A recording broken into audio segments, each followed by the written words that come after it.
Buenas tardes, Shalom. Bienvenidos al ciclo de actividades culturales de la Federación de Comunidades Judías de España. Acabamos de pasar las semanas más importantes del calendario judío junto con Pesaj.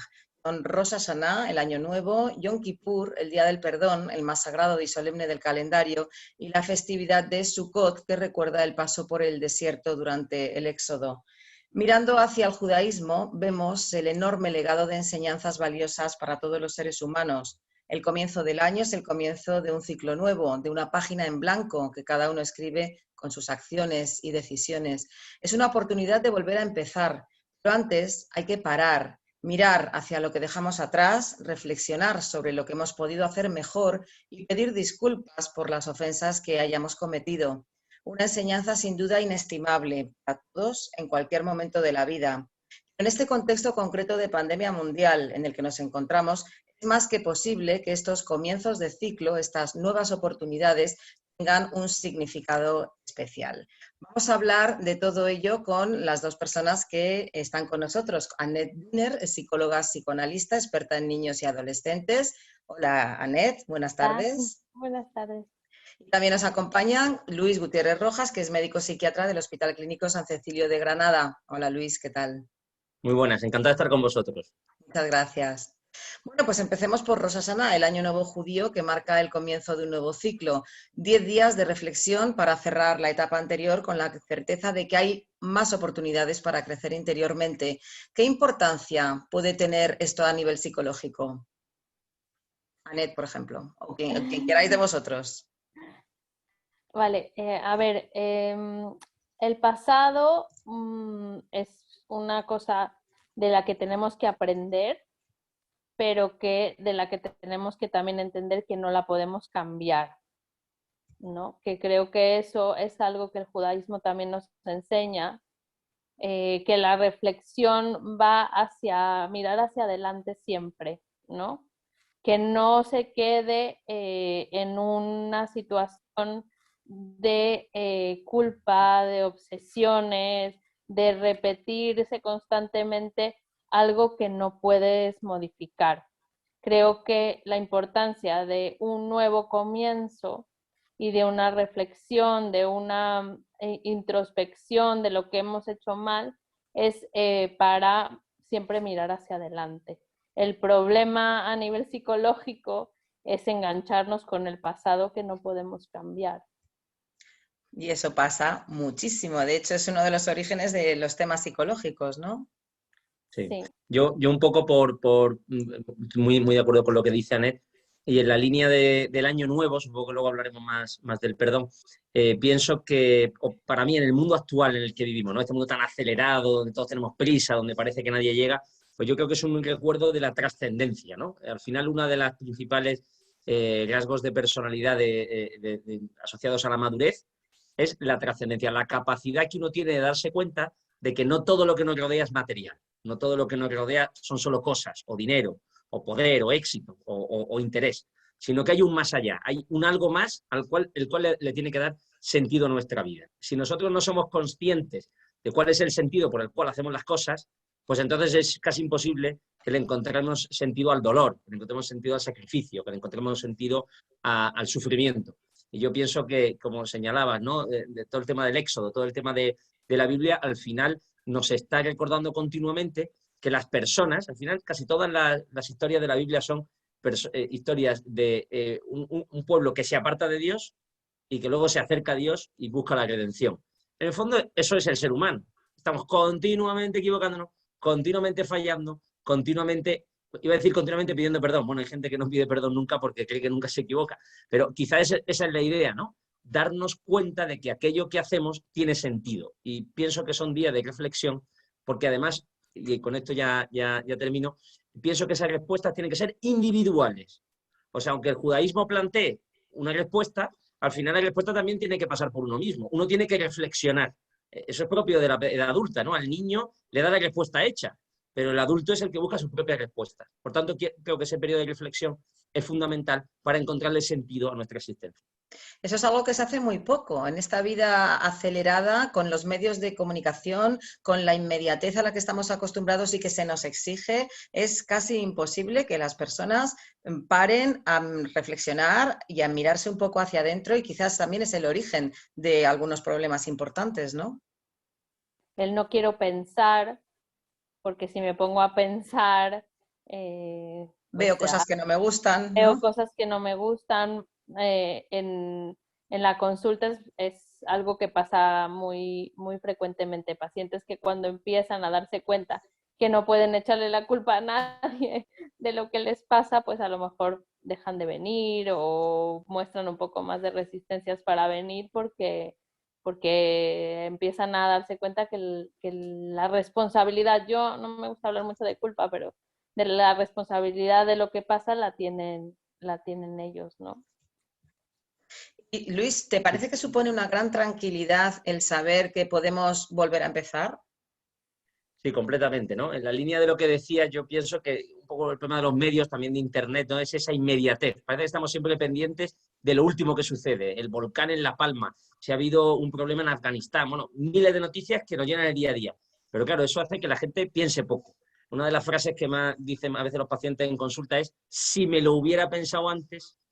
Y entonces, efectivamente, la manera de no caer en una culpa baldía, que solo sirve, como decía antes Anet, para entrar en un circuito obsesivo de flagelación, ¿no? De qué desastre, lo hago todo mal, siempre me equivoco, nunca mejoro, jamás voy a mejorar, nunca voy a cambiar. Esta especie de circuitos obsesivos, efectivamente, como señalabas, es esa posibilidad, por decirlo así, de punto de inflexión, ¿no? Y de cambio. Yo digo a veces de broma, digo, todas las personas podemos cambiar, incluso podemos empeorar. De hecho, hay gente que con la edad empeora. Siempre digo, hombre, si uno puede cambiar a peor, también podrá cambiar a mejor, ¿no? No va a ser siempre a peor, ¿no? Y Quizás entonces, hace falta más efectivamente, esfuerzo para eso, ¿no? totalmente, y hace falta darse cuenta de qué es en lo que uno tiene que mejorar. Lleva Anet mucha razón en que el mecanismo de defensa más típico de las personales que podríamos decir más neuróticas, yo creo que todos somos neuróticos, yo de luego soy muy neurótico, es echarle la culpa de lo que nos pasa a los que nos rodean. Cuando uno se da cuenta de que uno es el protagonista, de que uno lleva el timonel, de que uno es el que también tiene mucho que decir en aquello que le pasa, es cuando uno empieza a cambiar. Y el judaísmo nos enseña que toda esta meditación, que toda esta introspección es algo propio, individual, que solo te concierne a ti, y además está presidido por la libertad. Un sentimiento que tiene que estar ahí y que vale todo lo que hagas, que puedes elegir libremente, y eso también hay que tener claro que es una decisión consciente, ¿no?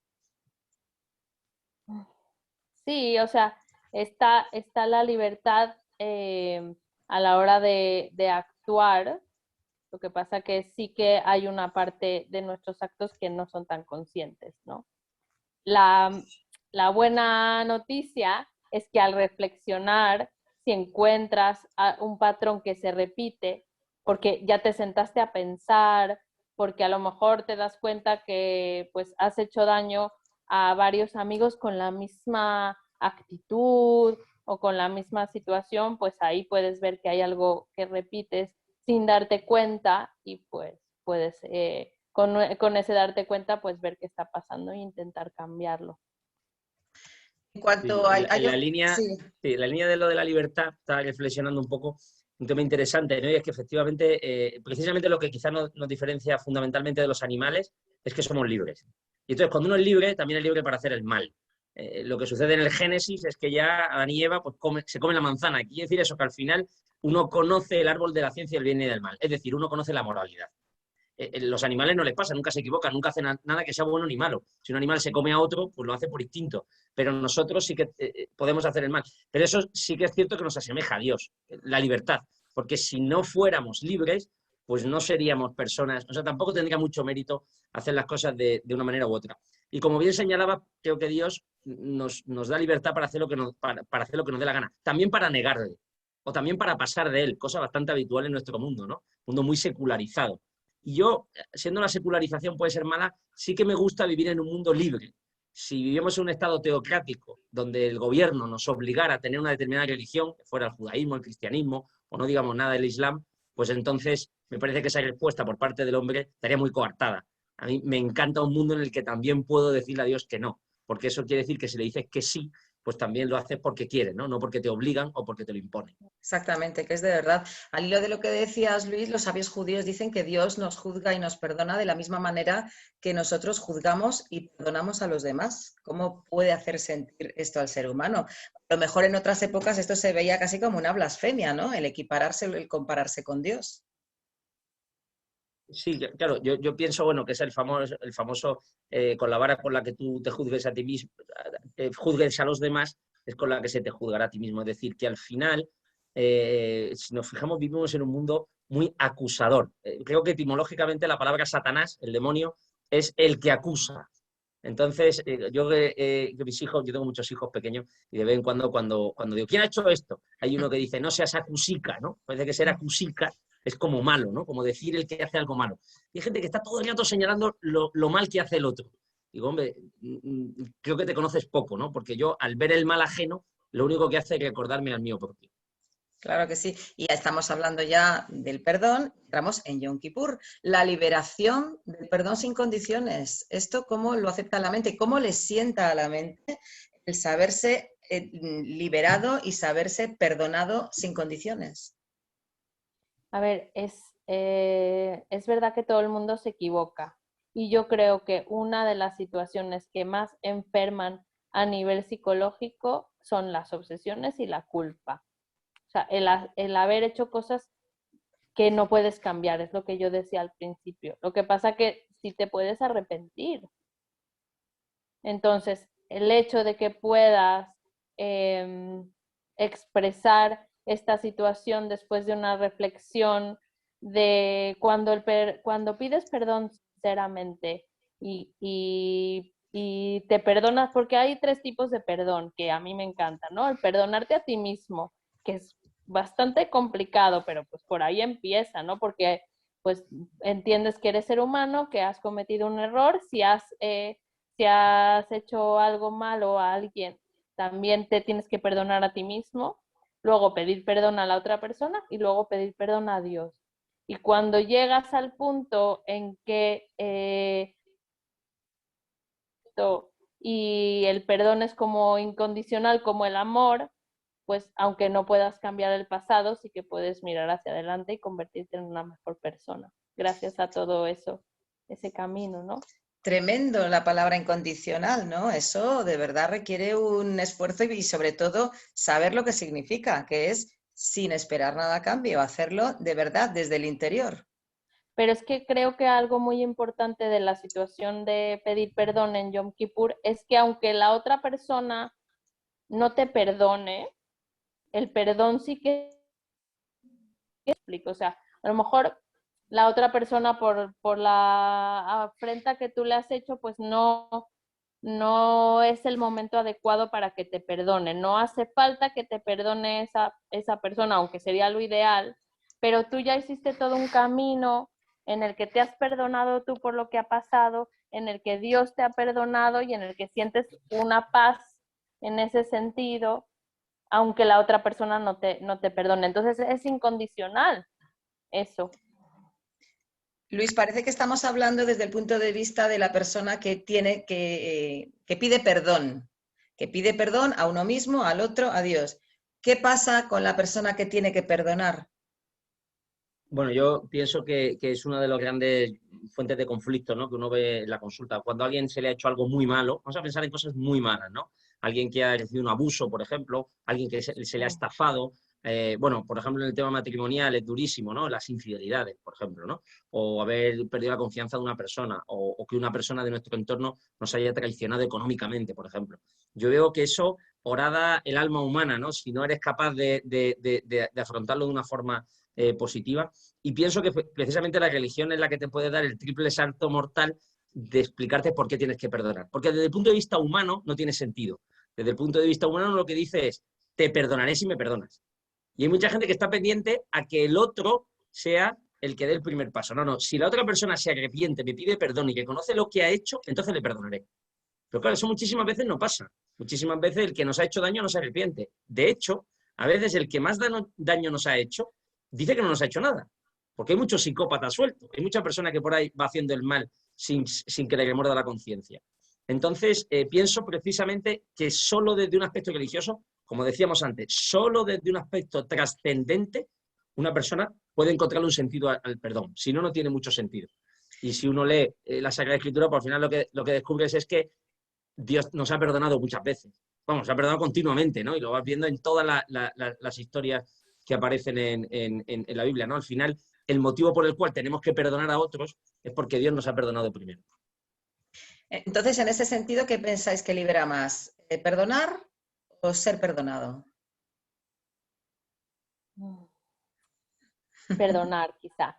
Si hay que elegir una de las dos, yo creo que perdonar.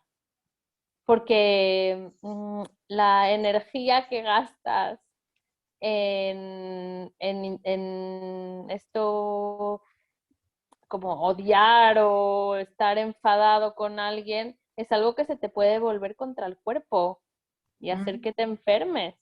Entonces, creo que perdonar es que realmente también sentirte culpable por haber hecho algo y pedir perdón también es una energía que te puede enfermar, ¿no?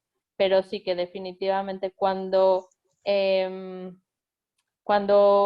nivel que tienes de angustia y de estrés y de enfado y de odio es muy grande, se te vuelve contra el cuerpo y te puede doler la espalda, la cabeza, el estómago. Y claro, solo tenemos un cuerpo.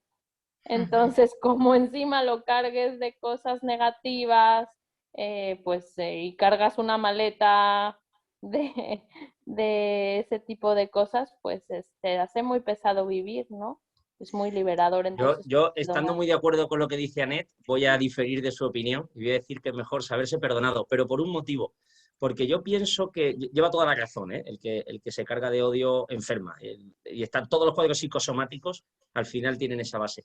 Pero también creo que una persona madura, una persona inteligente, una persona estable, una persona con una cierta estabilidad psíquica, es la que intenta sentirse agraviado pocas veces. Y es verdad que hay gente que ha recibido unos traumas muy fuertes, muy desagradables. Pero también es verdad que la mayoría de la gente que sufre porque piensa que los demás no le perdonan, muchas veces por cosas muy banales, muy tontas, muy pequeñas, que no tienen tanta importancia. Y eso también es muy neurótico, ¿no? El darle mucha importancia al sentirse agraviado. Entonces, quizás es mejor saberse perdonado porque eso hace que no tengamos esa sensación de que hay tanta gente que nos ha hecho daño. Para todo esto, una vez más volvemos a las fuentes, al judaísmo en nuestro caso, y tenemos el tema de la introspección, tanto para perdonar como para ser perdonado, como para darnos cuenta, tenemos que acudir un poco a parar, a la meditación y a la reflexión. ¿Consideráis que la meditación es una terapia? ¿Vosotros lo aconsejáis a vuestros pacientes? Yo siempre hablo, sobre todo cuando estamos iniciando un tratamiento, del status quo. Digo, antes de hacer algo, antes de tomar una decisión, digamos que el paciente viene por algo, por ejemplo, no está contento en su trabajo, tiene muchos problemas con su jefe. Siempre digo, vienes aquí, utiliza este espacio para pensar, pero antes de tomar una decisión, pues hay que hablarlo en terapia. Así que sí que creo que la meditación de las cosas antes de hacerlas es terapéutico definitivamente. Lo que pasa que la autorreflexión muchas veces no es tan objetiva como quisiéramos, ¿no? O sea, creo que hay muchas veces que hay que recurrir a la sabiduría de la religión, a la terapia psicológica, psiquiátrica, donde haya un otro que te escuche sin juzgarte, pero que te ayude por ti, pero que te ayude a pensar, porque muchas veces o somos demasiado duros o somos demasiado laxos y la meditación no es tan terapéutica, sobre todo cuando somos muy duros con nosotros mismos, porque pues ahí es lo que hablábamos, ¿no? De todas las cosas que pueden pasar. Claro. ¿Desde dónde creéis que hay que reflexionar? ¿Desde la cabeza o desde el corazón? Bueno, yo creo que es un equilibrio. Quería decir una pequeña cosa de lo Sí, que se ha sí. dicho antes de la meditación. Yo diferenciaría un poco entre la meditación y la oración. Pienso que la meditación, que es un término que hoy se utiliza muchísimo, sobre todo el concepto del mindfulness, que también viene mucho de planteamientos más orientales, ¿no? Esa capacidad de tener la mente en blanco, de parar determinados pensamientos, de ser consciente de la respiración, del cuerpo. Creo que es muy útil, ojo, y es muy buena, sobre todo como técnica de relajación. Pero yo me planteo la oración como un diálogo con Dios. Aquí la pregunta es si Dios existe, coma, y si existe, si puedo hablar con Él. Y entonces, claro, Anet lo decía muy bien, necesitamos un otro que nos diga cosas. Pues un psicólogo, un psiquiatra, puede ser un familiar, alguien cercano. La pregunta es si eso también nos lo puede decir Dios. Y en ese sentido podríamos decir que la oración tampoco es la mayor fuente de relajación del mundo, porque Dios dice cosas. Y eso está continuamente en la historia de la Biblia, continuamente en la relación del pueblo judío con Abraham, con Moisés, con los profetas. Dios a veces dice cosas que no son fáciles de oír, no son fáciles de escuchar. No es pura bondad, o sea, no es psicología positiva, sino que enfrenta al hombre a su destino, ¿no? Y en ese sentido es en el que yo entiendo que la oración puede ser interesante. ¿Para qué? Para que nos demos cuenta de las cosas. Hay un salmo muy bonito que dice, Dios mío, perdóname también de lo que no me di cuenta. Y es muy interesante eso, porque muchas veces hacemos el mal. Yo creo que los mayores males que hacemos en esta vida pueden ser de omisión y pueden también no ser conocidos por nosotros, no darnos cuenta. Eso lo dice siempre el niño, lo he hecho sin querer. Bueno, pero que lo hayas hecho sin querer no quiere decir que no lo hayas hecho. Y pienso que la oración y el Yom Kippur es imprescindible para que las personas se paren a pensar y se den cuenta en qué tienen que mejorar. Otra de las actitudes que está presidiendo todos estos días de los que hablamos y en general la vida de un judío religioso es la tzedaká, la caridad. ¿Cómo creéis que afecta esto a la actitud, al comportamiento de las personas que lo practican? Pues yo creo que nos hace más humanos, ¿no? Nos acerca a la situación de hoy por ti, mañana por mí, de si yo tengo, quiero compartir, de entender que hay veces que la vida no nos favorece a todos y que si estás en una mejor posición, si algún día lo necesitas, pues, porque una de las cosas de la tzedakah es que siempre vuelve, ¿no? Vuelve por ejemplo, en forma de una comida o en forma o sea, si tú das tzedakah no es como que te quedes que más pobre, no sé cómo decirlo, ¿no? Sí, sí, sí. Siempre que tú das tzedakah, eso vuelve de alguna forma. Entonces, yo creo que nos hace seres humanos, nos hace generosos con los demás y también nos hace pensar que hay circunstancias distintas a la nuestra y a veces que no son las mejores y que pues siempre que se pueda pues hay que ayudar. ¿Y libera más dar lo que sobra, lo que nos sobra, o compartir lo que se tiene? Bueno, yo creo que es como mucho más, no sé, no, más humano, más el dar, es decir, no el dar lo que te sobra, sino el poder compartir lo que uno tiene. Porque en el fondo pienso que la actitud de la caridad parte de una base en la cual una persona reconozca que es un privilegiado. Yo creo que todos, yo desde luego me siento una persona profundamente privilegiada. Y cuando haces cosas por los demás, antes hablabais, ¿no?, de esto de que tú, de acá tú das y recibes. Todas las personas que hacen cosas por los demás, actividades de solidaridad, de ayuda al necesitado, de los pobres, del inmigrante, siempre dicen lo mismo. Es mucho más lo que recibo que lo que doy.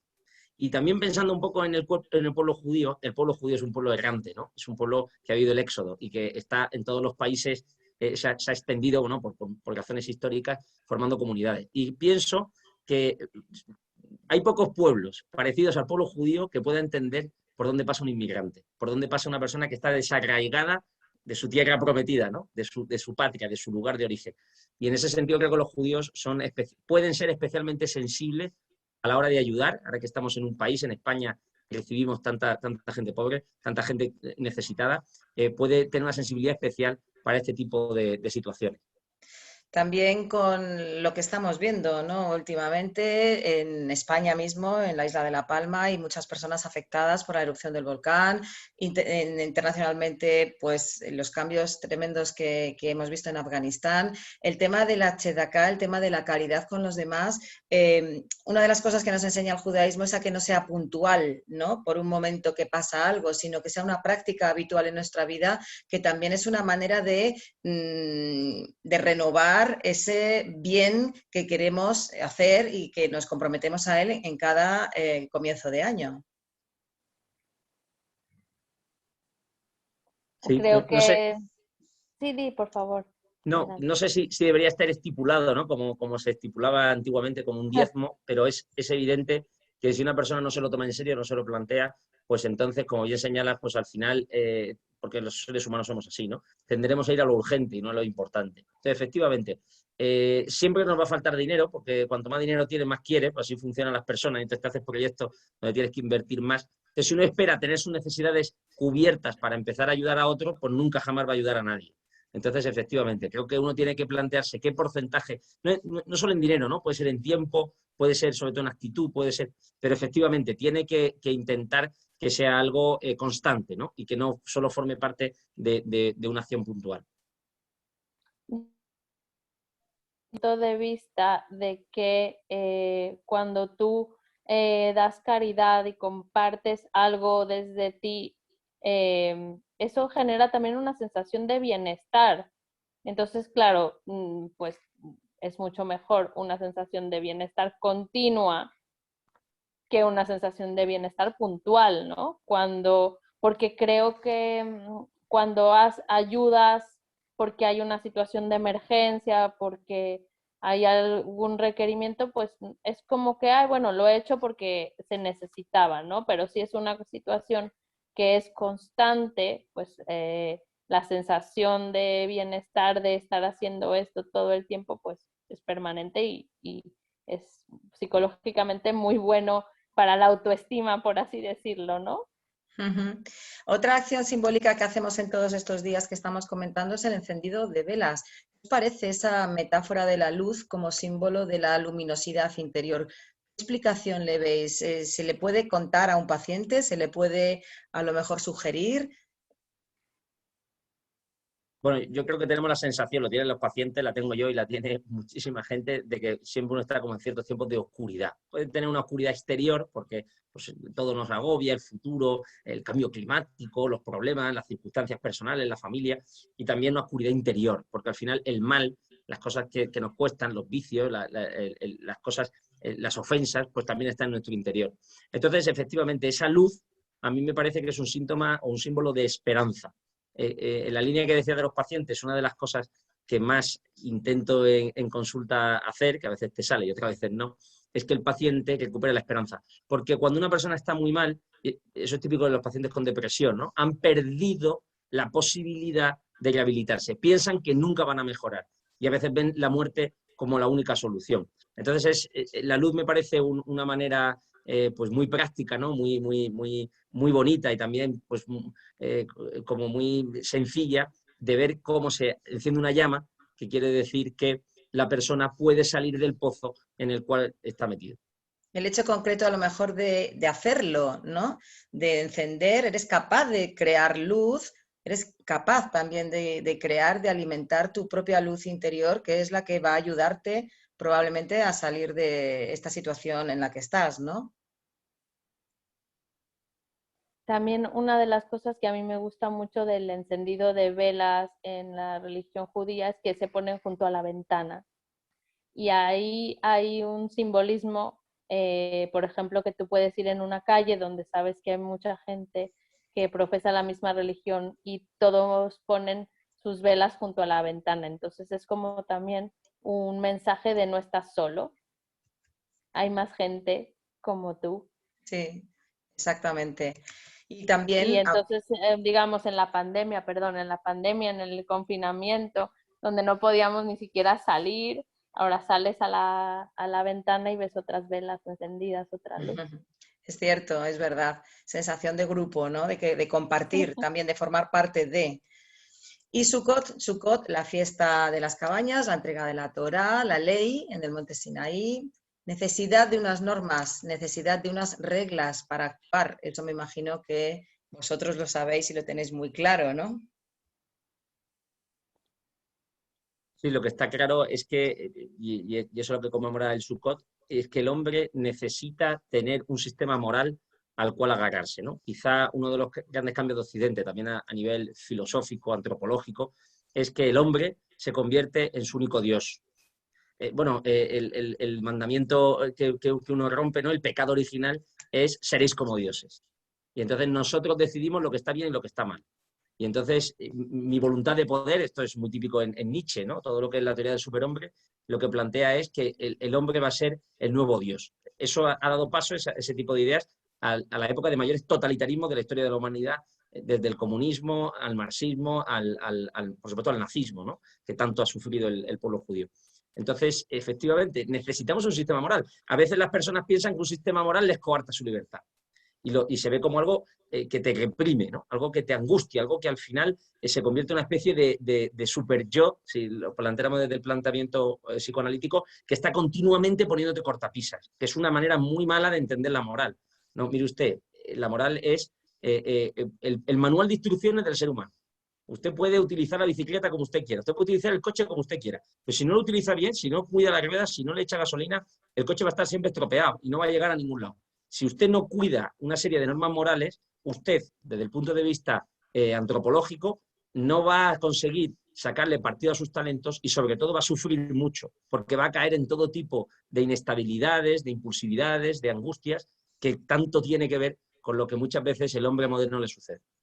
Y unas normas morales, las que estaban escritas en las tablas, los 10 mandamientos, que son universales, porque son básicas para toda la humanidad, independientemente de la religión que se profese, ¿no, Anet? Sí, además, digamos que hablando de la parte psicoanalítica, nacemos instinto, ¿no? Si dejáramos dar rienda a nuestros instintos, pues al final no podríamos vivir en sociedad, no podríamos vivir en la cultura, porque si a mí me apetece pues ir desnuda por la calle, pues al final termino afectando a la gente al que vivo alrededor.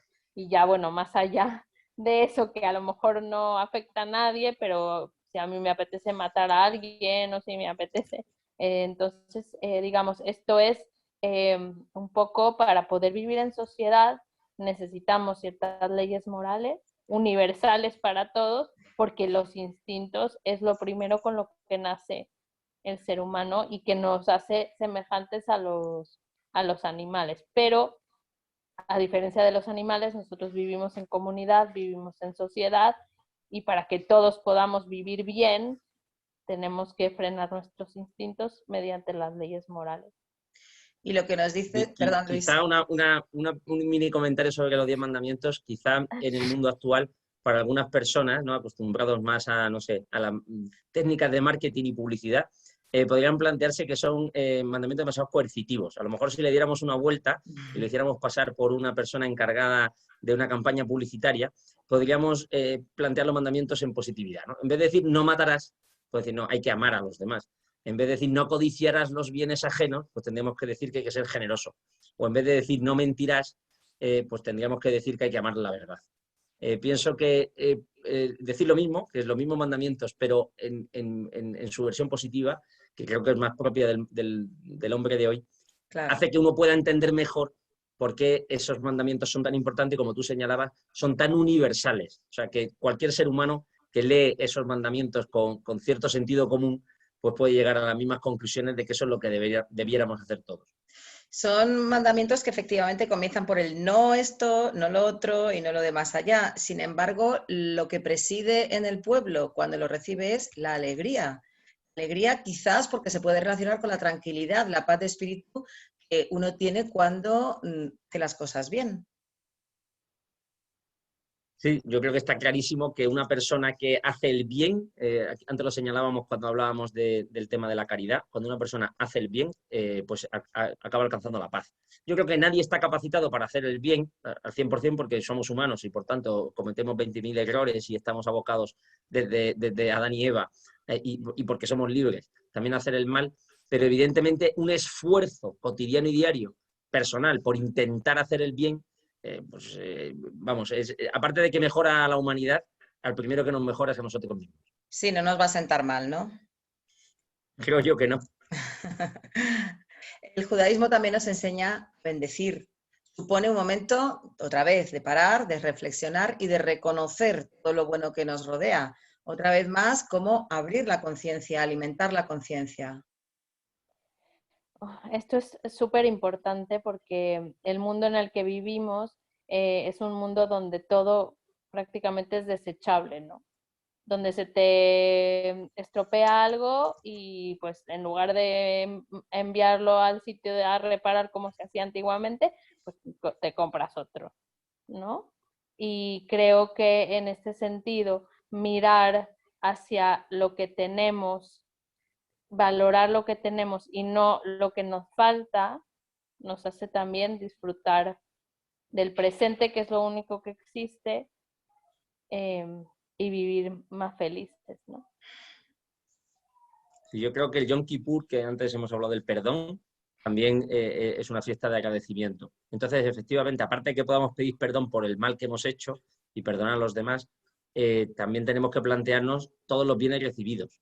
Y efectivamente pienso, y esto a lo mejor no somos conscientes, nuestra sociedad, que tiene muchísimas cosas malas, como este consumismo atroz, como esta no cuidar el planeta, como este apego a las cosas materiales, sí que es verdad que tiene algo que a lo mejor no valoramos, que es un bienestar como pocas veces o nunca ha habido en la humanidad. Vivimos muchísimo más, tenemos solución a miles de enfermedades, vivimos muchos más años. Oye, vas por la calle y encuentras a personas que tienen 75 años y no te lo crees, 75, pues si parece que tiene 50. Oye, pues eso se debe también al bienestar. También al haber recibido tanto y poder haber vivido muchos más años, nunca jamás en la historia de la humanidad el ser humano ha tenido más esperanza de vida, y España en concreto es el segundo país del mundo después de Japón, o sea que vivimos mucho más que en otros sitios, con respecto a África, a veces 20 o 30 años más de vida, así de pronto, sería para reflexionar, pues también creo que eso nos tiene que hacer más responsables. Tenemos muchos más años a ver para qué utilizamos todo ese tiempo. Y es, Exactamente. la verdad, momentos de reflexión para valorar lo que sí tenemos y no lo que nos falta, pues ser agradecidos es algo que pues creo que es importante. Por lo menos hacerlo una vez al año, y como es bastante forzoso porque caen estas fechas y te toca reflexionar, pues sacar lo mejor de ello también, ¿no?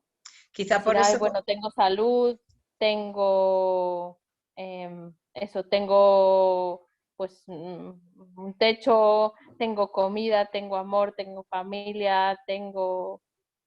Y sí, me faltan cosas, pero mirarlo desde el punto de vista de metas hacia futuro, quizá. sí, quizás también hacernos fuertes en lo que tenemos y no pensar en lo que no tenemos, porque probablemente lo que no tenemos no es lo fundamental está cubierto, ¿no? De Ojalá. alguna forma hay una manera muy práctica de verlo que yo creo que a la gente le gusta. Bueno, una es poner un cuadro blanco con un punto en el centro. Me dice, ¿qué usted aquí? Dice, un punto. O un puzzle de 1000 piezas al cual le faltan 5. Dice, ¿qué ve usted aquí? Dice, porque faltan 5 piezas. O sea, tendemos a ver como decía antes, Anel, lo que necesito. El ser humano es insaciable, pero es insaciable en lo material. Al final, lo único que puede saciarnos es el amor, por muy hortera que suena esta frase, es amar. Amar a Dios, que es un amor completa y absolutamente inabarcable, o sea, insaciable, o sea, eso no va a terminar nunca, y por supuesto amar a los demás, ¿no? Cuanto más quieres a las cosas materiales, más incapacitado estás para amar a la gente. Por eso, un mundo tan materialista pues lleva a la desestructuración familiar, en fin, a tantas personas que tienen dificultades para poder mantener el amor a largo plazo. El judaísmo que nos enseña a lo largo del año cosas muy clave y muy interesantes para ser mejores y ser más felices, y a lo largo de la vida acabas experimentándolas varias veces. Desde luego podemos deducir que el judaísmo nos enseña a encontrar espacios de paz, seamos judíos o no, sobre todo el que es judío lo practica, pero el que no es judío puede asomarse a él, leerlo, acercarse y aplicarlo, si quiere, ¿no? Yo creo que cualquiera que se acerque a una sinagoga, pues al final es lo que puede buscar y lo que puede encontrar son, o en su propia casa, ¿no? No tiene por qué ir a un templo, lo que puede encontrar es esos momentos en los que uno se enfrenta a sí mismo. Y ahí está solo, o está solo en presencia de Dios. Y entonces ahí se ilumina, como decíamos antes, la vela. Y ahí uno tiene que tener el suficiente coraje, la suficiente voluntad y la suficiente inteligencia como para ver su vida no desde la culpa de qué desastre eres, pero tampoco desde la laxitud de soy un santo varón, sino desde la homogeneidad, desde la madurez, desde la coherencia, de decir, bueno, hago cosas buenas y malas, tengo que intentar esforzarme por ser mejor. De alguna manera, la persona creyente establece una lucha a brazo partida contra sí mismo. El que intenta mejorarse a sí mismo es la persona más madura que hay porque además hace que al mejorarse a sí mismo mejore a los demás. El inmaduro lo que quiere es que los demás cambien. Está todo el rato intentando cambiar a los demás. Yo siempre le digo, mucho ánimo, pero creo que vas a tener poco éxito. Si cambiaras tú primero, conseguirías establecer muchos más cambios que estos que intentas implicar o en que intentas aplicar a los demás. Pues con esta hermosa conclusión, al menos yo me quedo, ¿no? Todas las enseñanzas increíbles, fascinantes que tiene esta religión milenaria que ahora acabamos de inaugurar el año 5782 y que asomarse a ello pues nos trae cosas muy buenas si nos acercamos con unos ojos claros, con una mirada limpia y con ganas de atribuirnos y de practicar todo lo bueno que nos puede traer el judaísmo en este caso, otras religiones en otros casos. Si queréis añadir alguna otra cosa, Luis, Anet. Por mi parte, desearos Shana Tová, que sea un muy buen año, un muy buen comienzo y que traiga muchas cosas buenas a todos. Yo por mi parte daros las gracias por haberme tenido en cuenta para esta grabación y decir que quizá, como tú señalabas, ¿no? Estamos ante una religión milenaria, una religión que ha transformado totalmente la filosofía, la antropología y la manera de entender el mundo del hombre, porque la influencia del judaísmo es universal, y que quizá tendríamos que intentar echar un poquito más los ojos hacia los orígenes de quiénes somos, si queremos encontrar respuestas verdaderas a los problemas del presente. Pues Anet Diner, psicóloga psicoanalista, Luis Gutiérrez Rojas, médico psiquiatra del Hospital Clínico San Cecilio de Granada, muchísimas gracias por haber aceptado nuestra invitación, gracias por vuestros comentarios, gracias por vuestras enseñanzas y al público que nos está viendo, bueno, pues esperamos que haya servido para que conozcan un poco mejor el judaísmo en su sentido profundo, en su dimensión espiritual y beneficiosa para el alma. Shalom. Shalom. Shalom.